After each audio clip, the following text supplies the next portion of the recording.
At the annual company gala, the new intern, red-faced, came over with a half-empty bottle of homemade wine to toast us. The first toast was for our CFO Leo. That very night, he was arrested for embezzlement and cooking the books. The intern, however, seemed to have downloaded his brain overnight. She leapfrogged 3 positions to become the new CFO. The second toast was for our star salesman Sam. After the new year, all his clients, old and new, suddenly turned on him. They specifically demanded that only the intern, now the CFO, could handle their accounts. Just like that, the intern went from a meager salary to 7 figures a year, becoming the company's new golden child. Meanwhile, Sam was blacklisted from the industry and eventually died by suicide. When she got to me, the bottle was empty. Soon after, my CEO father threw a paternity test in my face and kicked me out of the house. I went from the celebrated heiress of the entire corporation to the housekeeper's daughter. The intern became the true Lin family heiress. Later, my parents died instantly in a car crash on their way to a business conference. The intern smoothly took over the family business, inheriting all of my parents' assets. As for me, the housekeeper's son used me to settle his debts. I was abused to death. When I opened my eyes again, I was back at the company gala. The glittering lights of the ballroom made my head spin. It took me a long moment to realize where I was. Don't be shy, everyone. Eat, drink, and be merry. At those words, the intern Jenna beamed and started walking toward our table, holding that half-empty bottle of red wine. The party was in full swing, but a chill ran down my spine. In my first life, Jenna had approached our table with that same bottle, her eyes hazy from the wine, insisting on toasting each of us. But after just 3 glasses, the bottle was empty. After her own drink, she passed out on the table, and I was the one who arranged for someone to take her home. In a blink, Jenna was standing right in front of us. I'm new here, and I still have so much to learn from all of you. I brought some homemade wine to liven things up. I hope you don't mind. Toasting the executives was an annual tradition, but it was usually mid-level managers who did it. The junior employees tended to keep their distance. If the HR director hadn't introduced her, none of us would have even known Jenna's name. But Jenna acted as if she knew me well. Her eyes burned as she scanned our table, pouring the wine without waiting for an invitation. Oh, looks like Ms. Lin gets the last of it. As if she'd measured it perfectly, she poured exactly 3 glasses, the bottle emptying as she reached me.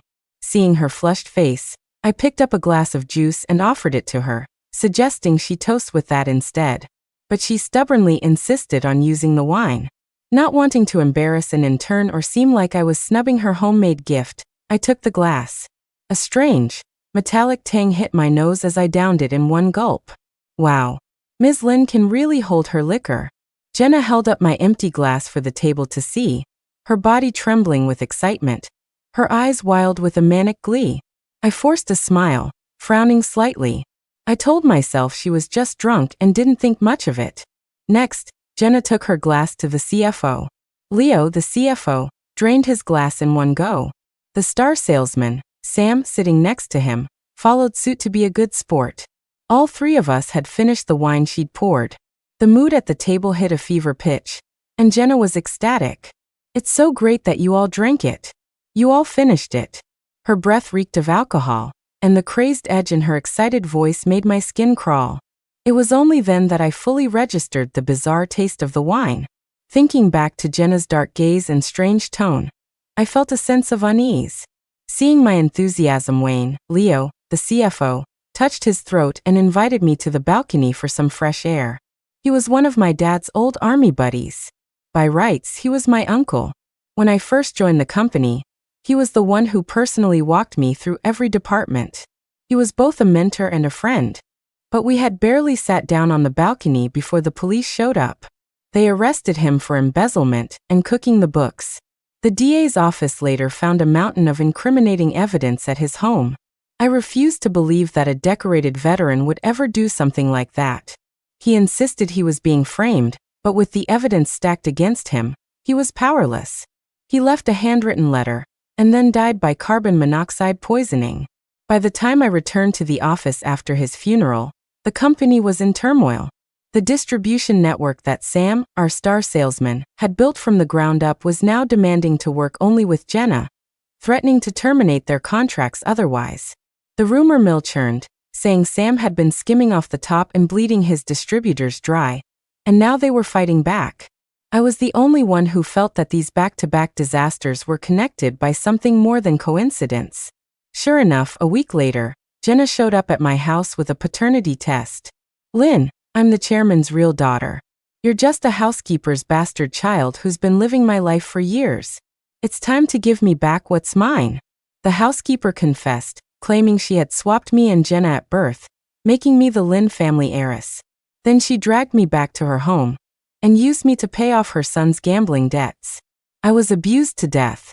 Meanwhile, Jenna had become the company's CFO overnight, held the keys to our core client base, and with her newfound status as the true heiress, easily slid into my position as vice president.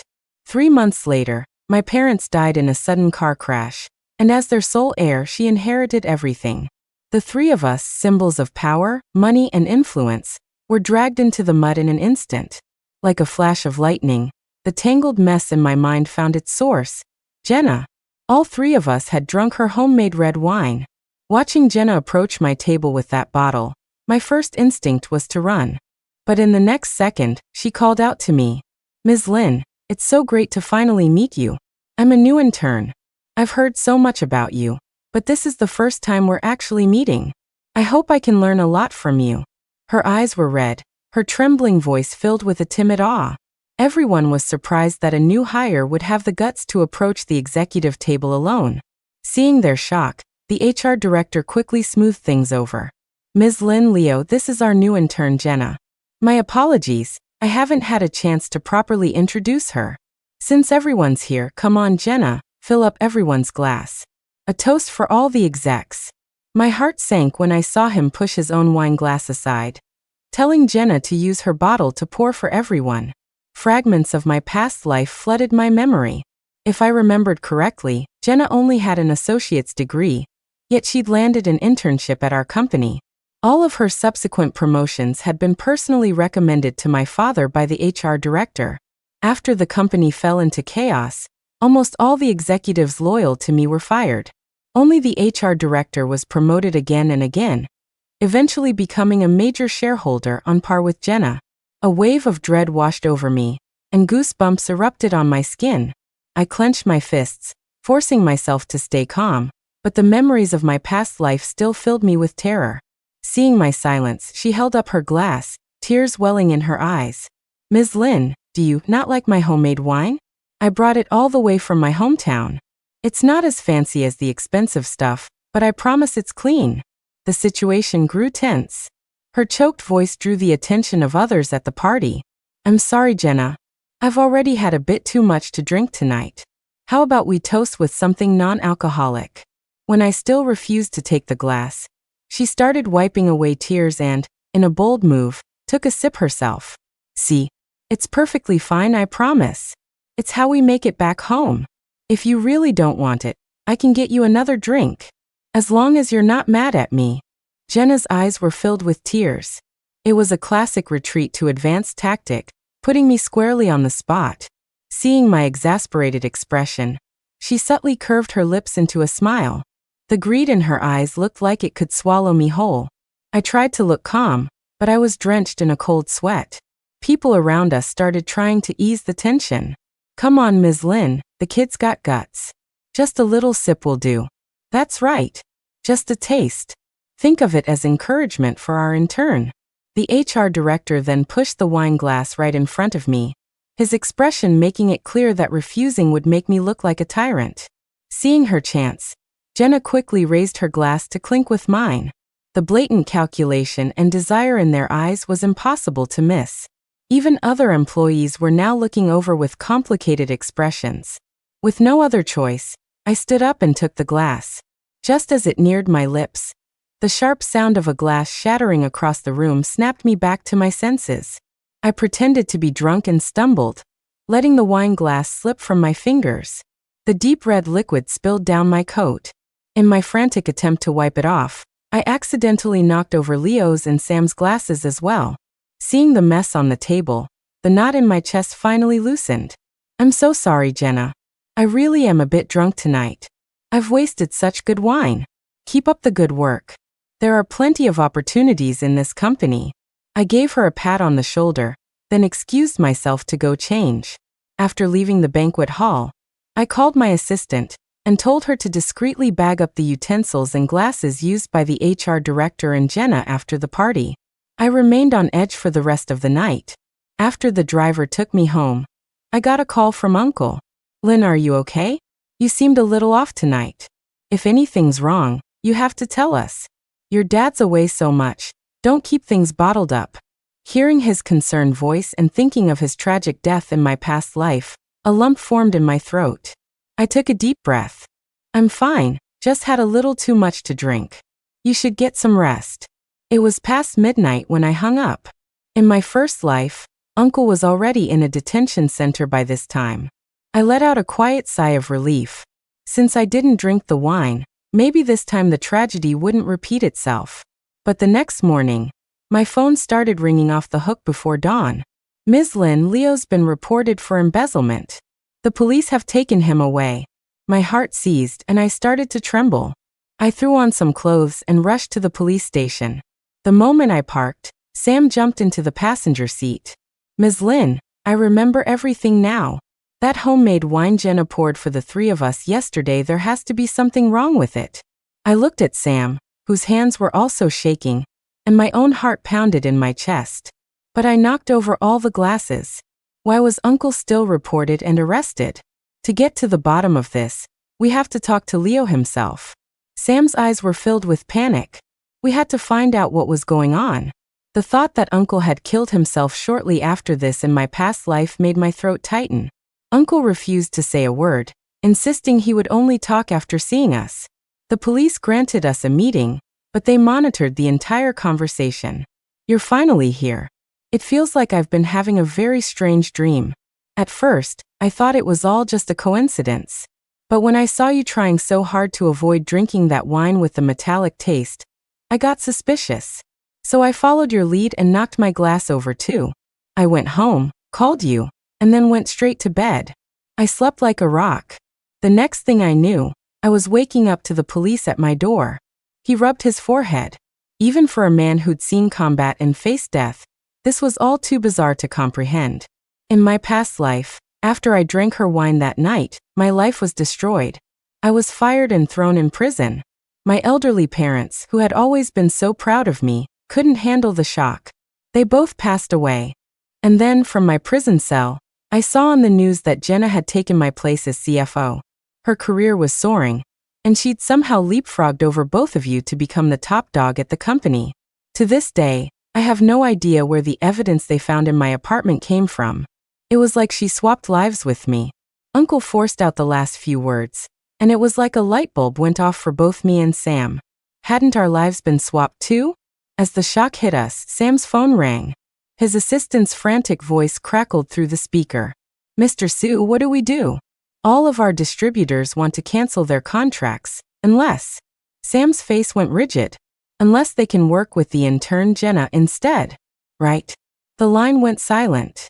Sam hung up and looked at me, completely defeated, the fight gone from his eyes. But we didn't even drink the wine. How is this still happening? We must have missed something. Just then my phone rang. It was our family's butler. Miss, some crazy woman showed up at the house with a paternity test, yelling that she's the real Lynn family daughter. I sent her away, but I have a feeling she'll be back. Please be careful out there. My hand went numb. The phone slipped from my grasp and clattered to the floor. It was freezing outside, but I was covered in a cold sweat. I numbly picked up my phone. As I bent down, my eyes fell on the red wine stain on my shoe. Uncle and Sam followed my gaze to their own clothes, and their eyes widened in horror. We didn't drink the wine yesterday, but it spilled all over us. We all touched it. Damn it. At that exact moment, a message from Jenna popped up on my phone. It was the paternity test report. It clearly stated that I had no biological connection to my father, while her probability of being his daughter was 99.99%. The black and white text, the same terror from my past life, crashed down on me like an invisible mountain. Uncle was still in jail. Sam's clients were still abandoning him. And I was still the fake heiress. I covered my ears and shook my head, refusing to accept it. Why? I gave her a job, a chance. Why does she still have to take everything from us? Why are we suffering the same fate as last time when we didn't even drink the wine? Sam slumped against his chair, his hands clenched into tight fists at his sides. I worked so hard to get out of the mountains. I fought for every single step. I've drunk myself sick for clients, stayed by their hospital beds, even cleaned up after them. I built that network with my own blood and sweat.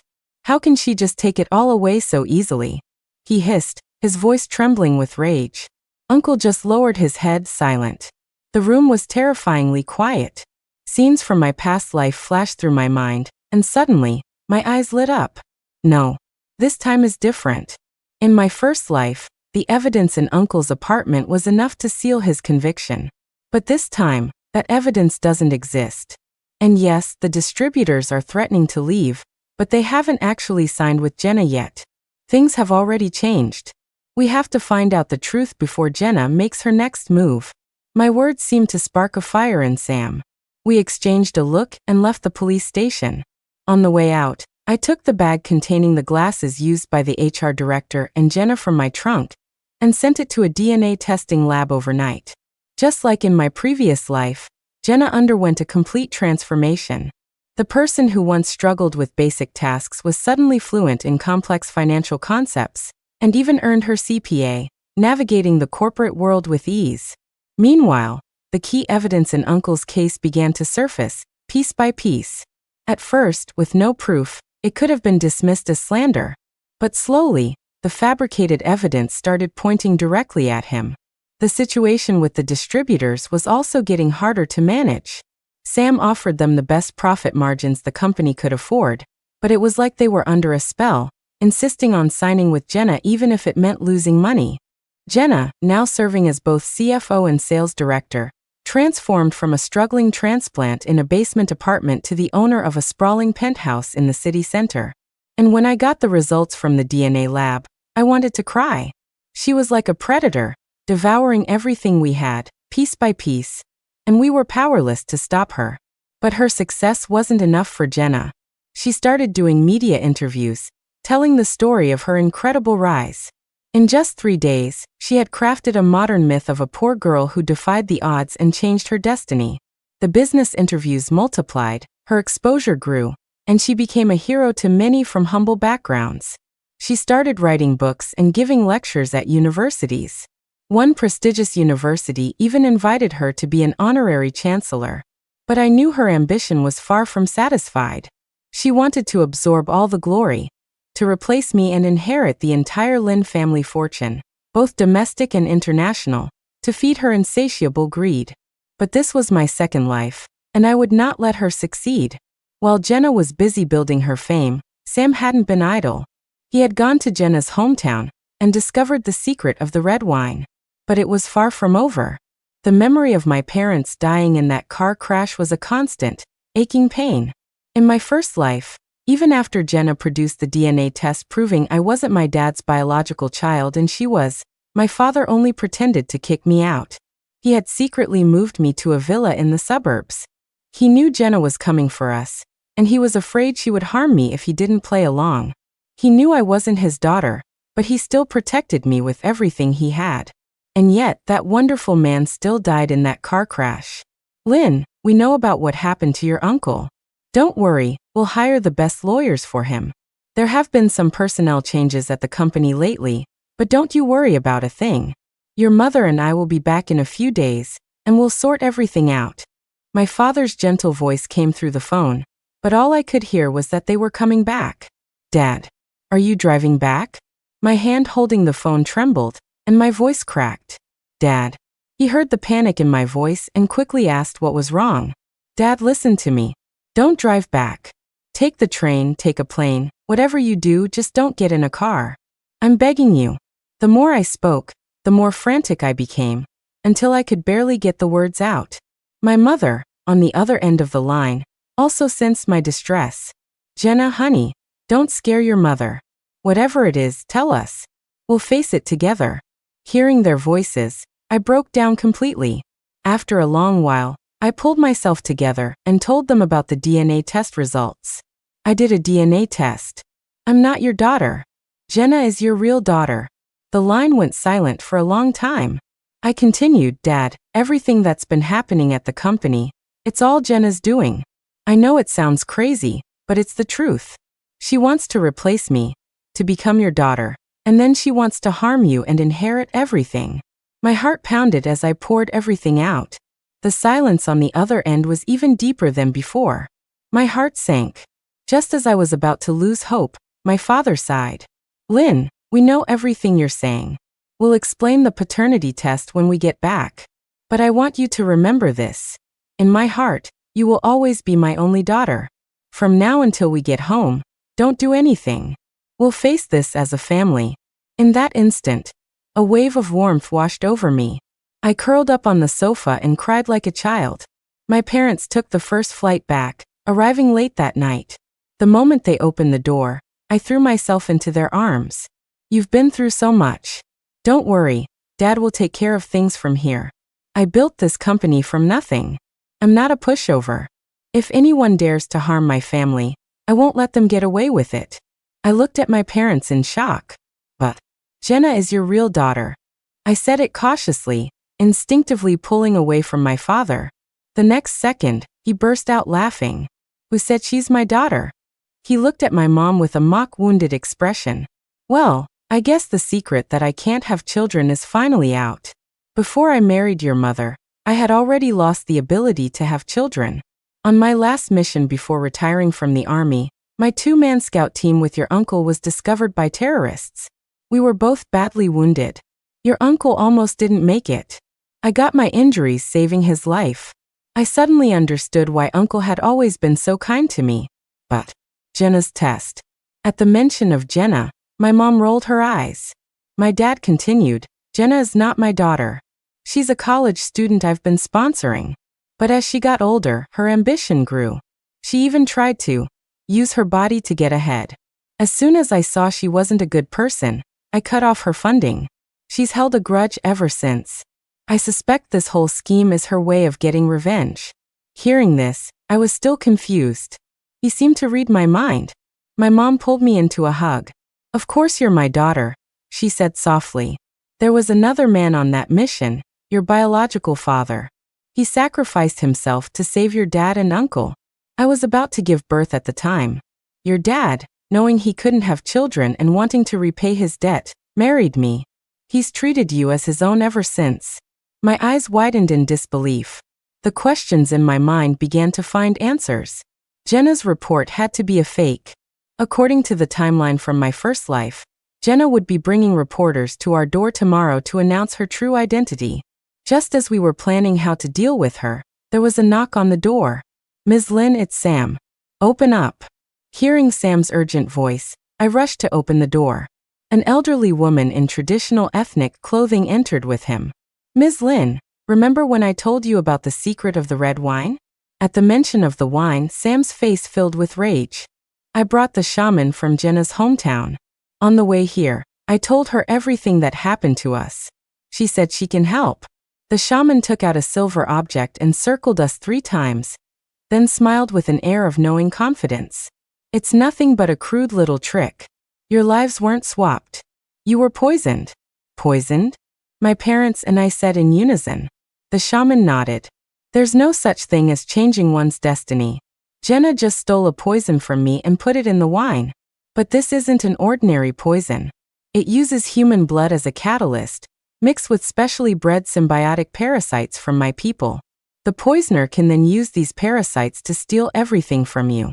Thinking of how Jenna had mastered professional knowledge overnight and negotiated so skillfully with the distributors, I finally understood. But how do we break it? A friend of ours has already been framed and thrown in jail because of this. Thinking of Uncle, I grabbed the shaman's arm desperately. The shaman saw my concern and patted my hand gently. I took Jenna in and raised her as my own. I never thought the girl would be so ambitious, trying to take a shortcut to the top.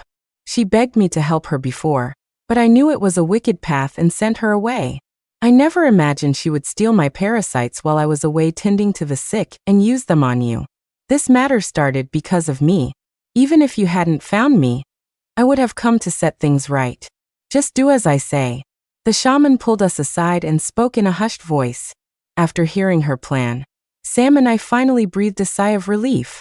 When Jenna showed up, we would be ready to expose her. Just like in my past life, Jenna arrived the next day before noon, a swarm of reporters in tow. I stood in my room on the second floor, thinking of what I had suffered, and I wanted to tear her to pieces. "Everyone, I've brought you all here today for one reason: to find my biological father. I always thought I was an orphan, but through a twist of fate, I found my real father. I hope all of you in the media can witness our reunion after 23 long years." She finished her tearful speech, and the reporters erupted. "Ms. Lee, you brought us here and spoke of your family. Is it safe to assume your father is connected to the Lin Corporation's CEO? Can you provide any proof? Please give us a direct answer." The reporters scrambled for their questions, desperate not to miss this exclusive story. Seeing that the stage was set, Jenna rang the doorbell. She probably didn't expect to get in so easily. She looked a bit surprised as she pushed the door open. Soon, a crowd of people filled our living room. We feigned shock and pretended to try to kick her out, and just as we expected, she began her tear-jerking performance. "Your guesses are correct. My biological father is indeed William Lin. Growing up, I was so envious of other children who had loving parents. I was adopted and had a few happy years, but soon I was abandoned again. For years, I survived by collecting bottles and washing dishes to pay for my education. There were times a single bun had to last me a week. But it wasn't until I achieved what I have today that I learned the truth. All those years when I was starving and cold, someone else was living my life, enjoying the comfort that should have been mine." Her words caused an uproar. Jenna stared at me, her eyes brimming with tears, her look of utter victimhood winning everyone's sympathy. My God, I can't believe something like this could happen. If I hadn't seen it with my own eyes today, I would never have believed it. Seeing everyone taking her side, she held up the paternity test and pointed at me. "Lin, you've enjoyed my life for over 20 years. Isn't it time you gave it back?" I let out a cold laugh. Before I could speak, the shaman emerged from an adjacent room, holding a lit candle. Jenna panicked, stumbling backward. The candle emitted a strange scent. Jenna's face contorted in agony, as if something inside her was trying to escape her control. A moment later, to everyone's astonishment, Jenna's expression returned to normal. The shaman blew out the candle and gave me a slight nod. When the reporters saw my father appear, they swarmed him. "Mr. Lin, regarding Ms. Lee's claim that she is your biological daughter, backed by a paternity test, do you have a comment?" My father said nothing. He simply took a file from the butler and handed it to a reporter. Then he turned to Jenna, his face cold. "Jenna Lee is not my daughter. 25 years ago, I was injured on duty and lost the ability to have children. I have 2 reports here. One is my medical file from back then, and the other is from a physical I had this morning." At his words, Jenna trembled almost imperceptibly. My father continued, "Years ago, I saw she was struggling and sponsored her education. But she was always looking for shortcuts. After she graduated, I cut her off. As for her stories of collecting bottles and working odd jobs, that's pure fiction. The monthly allowance I gave her was more than enough for a normal person to live on, as long as she wasn't wasteful." As my father finished, the shaman produced a photo album. It contained photos of Jenna from childhood to adulthood. "Child, I raised you with my own hands. I told you the truth about your parents long ago, but you refused to believe it. Now you've caused a citywide scandal. You're dishonoring your deceased parents, who can't even rest in peace." Faced with the facts, Jenna still tried to argue. But in the next second, the police burst through the door. "Ms. Jenna Lee, you are under investigation for fabricating evidence and framing Leo for embezzlement. Please come with us to assist with the investigation." An officer held up his badge in front of Jenna. The rapid-fire turn of events stunned the reporters. Jenna never imagined that the media she'd brought to be her champions would now become the instruments of her downfall. The hometown hero instantly fell from grace, now implicated in framing an innocent man and faking a DNA test. Several media outlets had already started live streaming the chaos, racing to report the story. Jenna's face was ashen. Impossible.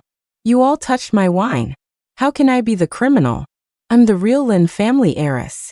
How is it impossible? Sam stepped out from the crowd, holding a clear glass jar containing 3 small insects. And to think the shaman hoped you would inherit her skills to heal people. Instead, you used her knowledge to harm them for your own selfish gain. We know all about your little tricks. Your scheme was never going to work. Did you really think those distributors wanted to work with you? They just thought you were young and easy to fool. If you had bothered to read the contracts you signed, you would have realized they would have bankrupted you and left you with massive debts. Jenna, there are no shortcuts in this world. Jenna stared at us in disbelief. Impossible, you're all lying.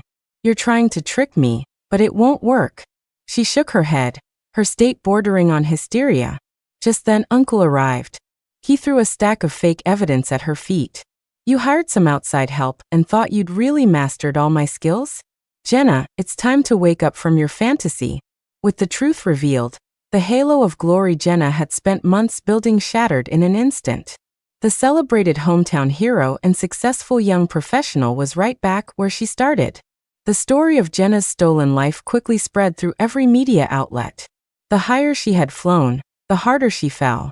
Not only that, but the companies and universities that had hired her for speeches and endorsements all sued her for massive damages. Homeless and unable to bear the online hate, Jenna fled back to the small village she came from. But the shaman would not take her in. To survive, she started treating patients, claiming to be the shaman's apprentice. At first, no one noticed with minor ailments, but then she used a folk remedy that killed someone. The victim's furious family married her off to their mentally ill son to settle the debt.